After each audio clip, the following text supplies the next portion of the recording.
there, boys and girls. Welcome back to another high-touch, high-tech lesson. And today's lesson is gonna be fast friction. Whoa, I thought these were nunchucks. They're just nunsocks. That was a terrible joke. Yeah, we're gonna be doing some program today called fast friction, but let's make sure we got the right type of stuff for the materials that we're gonna be needing today, which is the bag that has a string, a cup, a little toy car inside of there, paper towel, among a bunch of other stuff. Also, from inside of your envelope, please grab these pieces of paper. There are two long pieces of paper that are like this. Okay, they have lines going up and down, and then there is one that is a ruler, like this, a paper ruler. These are from the envelope. Grab those. And then not included are, we need some sort of books. I have here 3 books that we're going to be needing for our experiment today. All right. Then, with that said, take a look at this car. Do you know why? You know why it's not moving? Ah, it's because it doesn't have any energy. It didn't eat any breakfast. I'm just kidding, they don't eat breakfast. But yeah, it does not have any energy. But I can give it some energy. You know how I can give it some energy? Well, I can push it. Beep. See that? So by me pushing it, I'm giving it energy, right? But it can also get some energy by me not even pushing it at all. Well, how can I do that? Well, we could use gravity to our advantage. All I need to do is just change its position where it's at. Boop. Look at that. Now it's in a new position. What I've done here is I've given it some energy. We call this potential energy. And potential energy is the energy of something's position. Like here. I'm not gonna push it. I'm just gonna let it go. And let's see what happens. Ready? Woohoo! He's gone! Now I didn't even push it, but it had energy. From what? From the gravity. So it for sure had that potential energy because of its position. Notice, if it's flat, nothing's gonna happen. But if I change the position, then if I let it go, it moves. So, you know what we're gonna do in our next experiment? We're going to fiddle around with this just to see what it is like. So here we go. Let's go ahead and do our Earth Geyser experiment, just like the Energizer Bunny. Energizer Bunny, you're gonna get some energy for this guy. But these are the parts that we are going to be needing. We're going to need the toy car, the 2 pieces of tape, the 2 strips of paper with the lines going straight down, and your books. You could use technically anything. You could use a box, something to kind of raise the level of the height of the ramp we're going to be building, okay? Because just like how we demonstrated earlier, this car isn't moving because it has no energy. But when we build the ramp, it's gonna give it some energy, potential energy. So how do we do this? Well, we just wanna fold these pieces of paper right where the lines are, okay? You can do it either this way or just from right on top, just fold right on the line, okay? Just fold on one. There's one side. It does not need to be perfectly right on the line. It's okay if it's not. All right, there's one. And we want to do the same thing with the other one.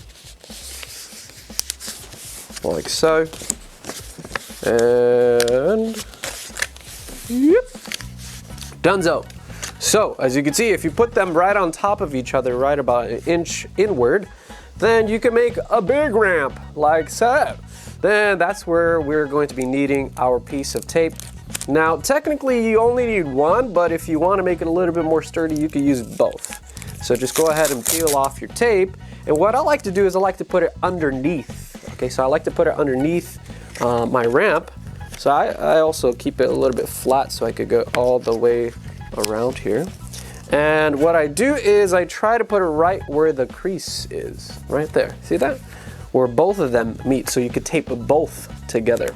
See? And then just put it right on top. And if it goes all the way to the other side, then just wrap it around. Same thing with this side. Keeping it together. And if you want to use the other one, you could also do it long ways. Let me just try that. Get a little bit more sturdy.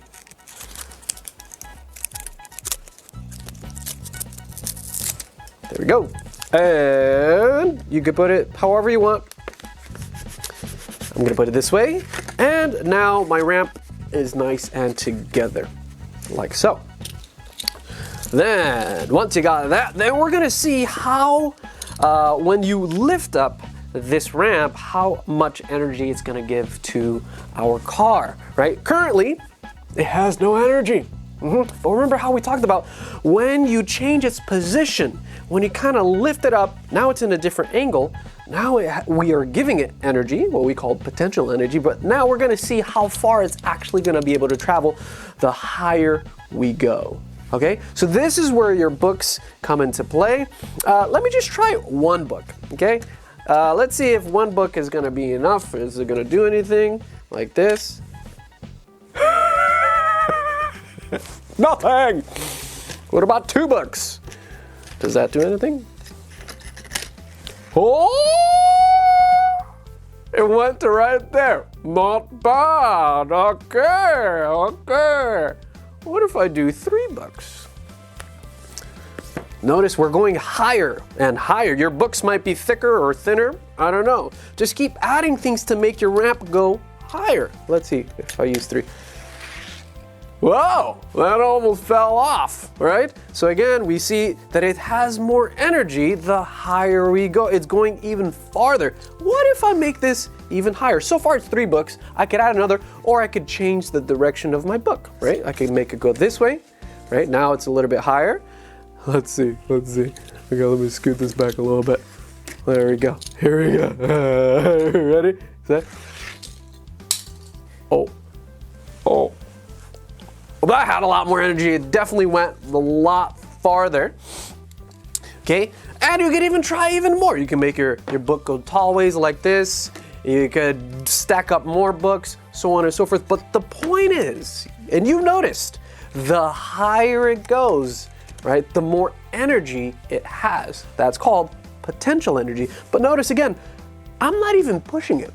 I'm just letting it go and letting gravity take hold and do what it does, which is it pulls it, right? So by me changing its position from here, no energy, to here, we're giving it that potential energy, which is the whole point of this Earth the Geyser experiment. One thing that can affect how fast these objects move or how slow they move is something called friction. What is that? Take a hand and take another hand and let them be partners together. Keep them together and rub them. So what you're doing is you're rubbing 2 objects, 2 hands, right, together. That's friction. Whenever you rub any 2 objects together, you get yourself some friction. As an example, if you stick your hand out of the car window, well, it's not just gonna smoothly go out there, right? There's some air pushing against it. Well, since it's rubbing against your hand, that's friction. And believe it or not, as not only your hand, but your car, as both of those are flying through the air, well, the air is pushing back against it, slowing it down just by a little bit.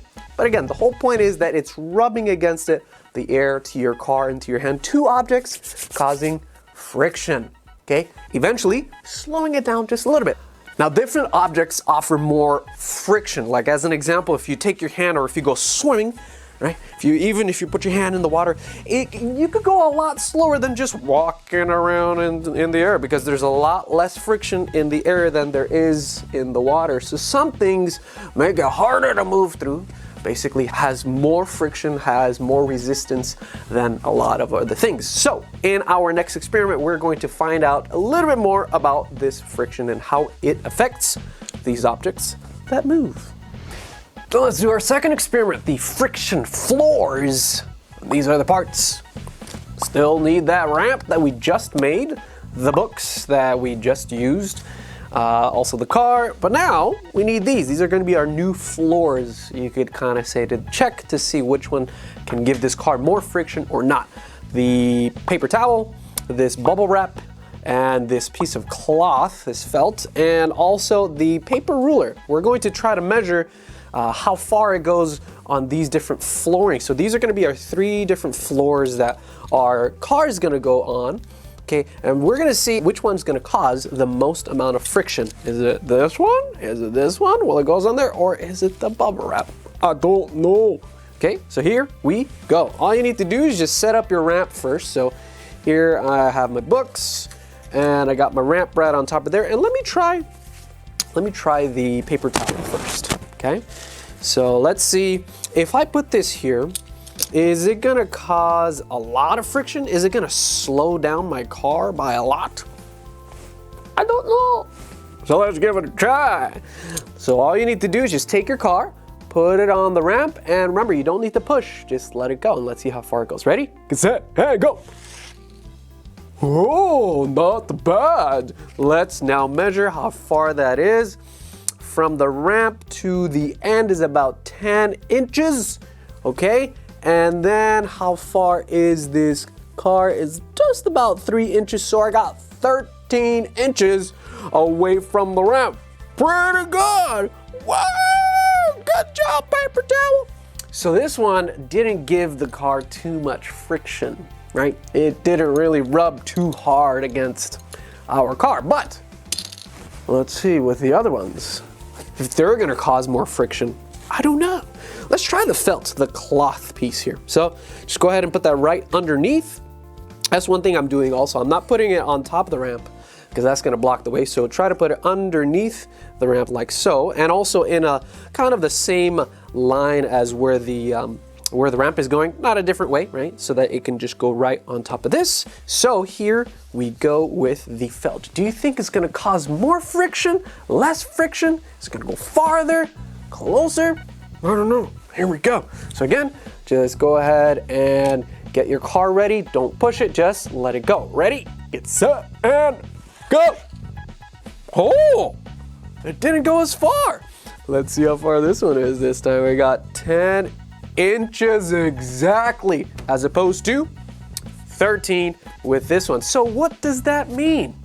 It didn't go as far. That means this piece of felt, this cloth, caused more friction to our car, causing it to slow down a lot more than this guy, all right? But we're not completely done. We still have our bubble wrap. So let's try our bubble wrap this time. Move the felt. Now you could try this one 2 ways. There's a smooth side, and then there's the bumpy side to all the bubbles. Let's try the smooth side first. All right, so let's go ahead and put the smooth side right under the bubble wrap, right under the ramp, I mean, and grab your car, and we're gonna see if it's gonna have a lot of friction with this flat surface side of your bubble wrap or not. Let's see. Here we go. So go ahead and put it right on there, and ready, get set, go. Oh!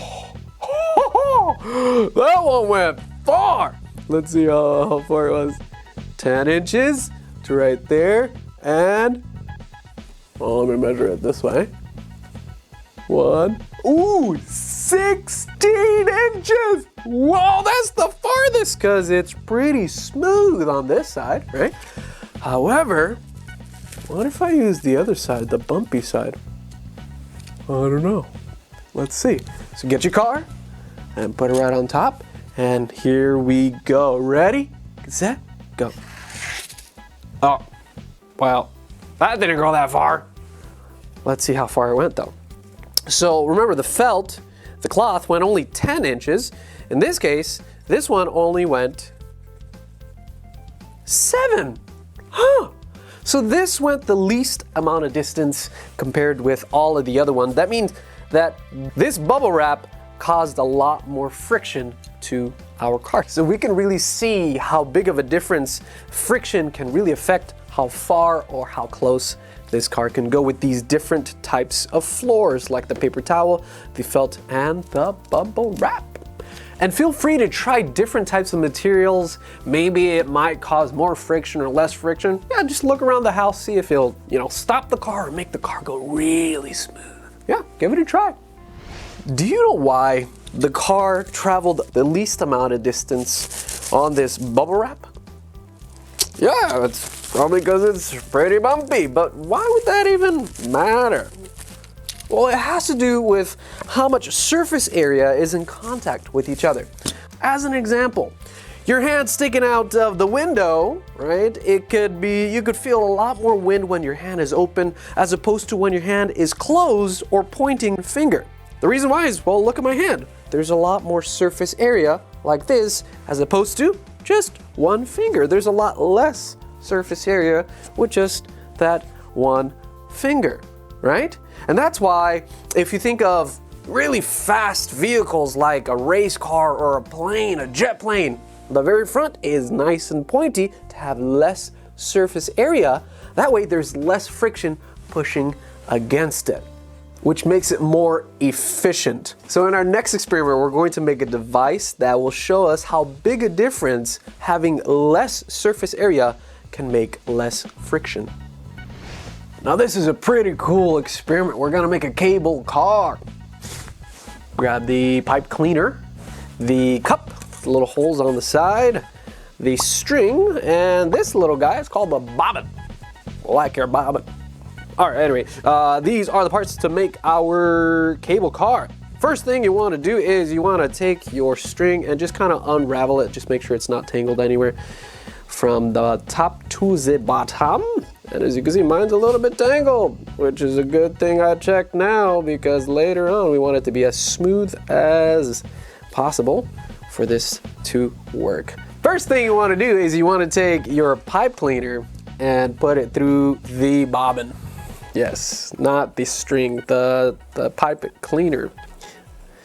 Okay, once you do that, then you want to put your pipe cleaner through one of the holes and just kind of make this easy on yourself. Just bend it. Once you poke it through, bend it over and just start wrapping that around your the rest of that pipe cleaner. Okay, what I like to do is I just hold it and I twist it. Makes it nice and easy. Okay, my bobbin's still inside of there. Try not to have it come out. Then we want to do the same thing on the other side. Put it through the hole, bend it, and then hold them both together, and then just kind of wrap that around, right? Just wrap that around, and there you go, right? So we got our cable car almost ready. So what I like to do is I like to put the bobbin as in the middle as possible, and I also kind of like to bend the pipe cleaner so that it kind of wraps around that like so, making a little mini handle. Do you see how I did that?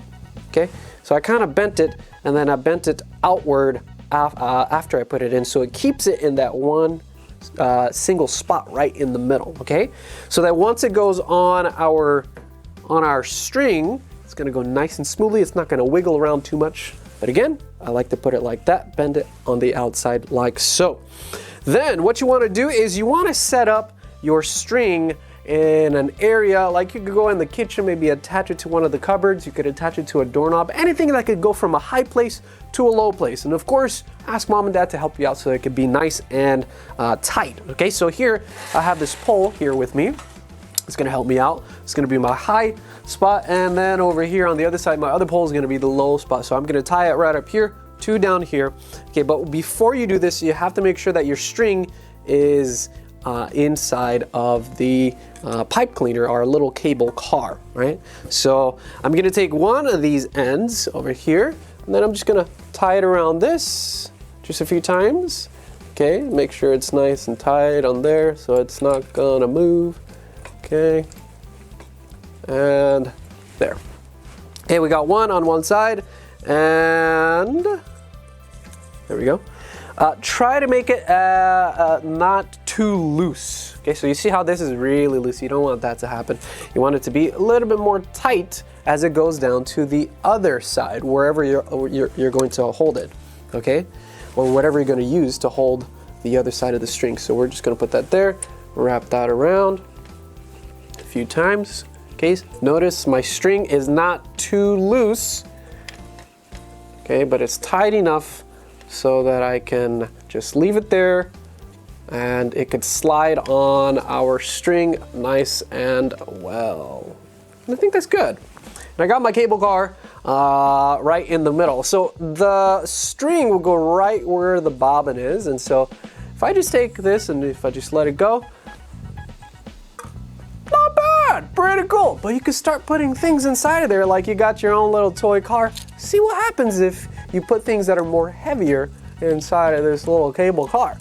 So now that that's in there, go back to the top and, ooh, a little bit faster, but it's still moving nice and smoothly.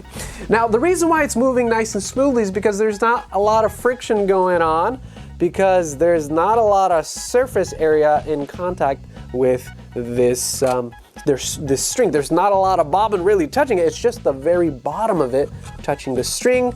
Okay, and so since there's a lot less surface area, it's nice and smooth. Yeah. Okay, you can even try something even heavier. Like not too long ago, we made our lava lamp. Is it going to be able to hold on to it? Let's find out. Ready? Ooh, still smooth. A little bit faster, just a little bit faster.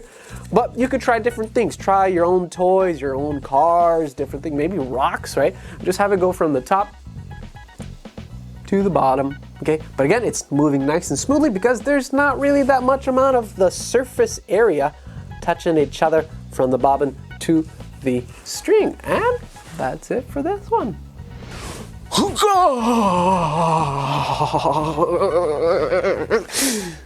That was pretty cool. Got to build our own ramp, got to make our own, you know, little tiny cable car going straight across. Pretty cool, right? Well, I certainly had a lot of fun. I hope you guys did too. And as always, this is Mega Manoa, and I'll see you at home.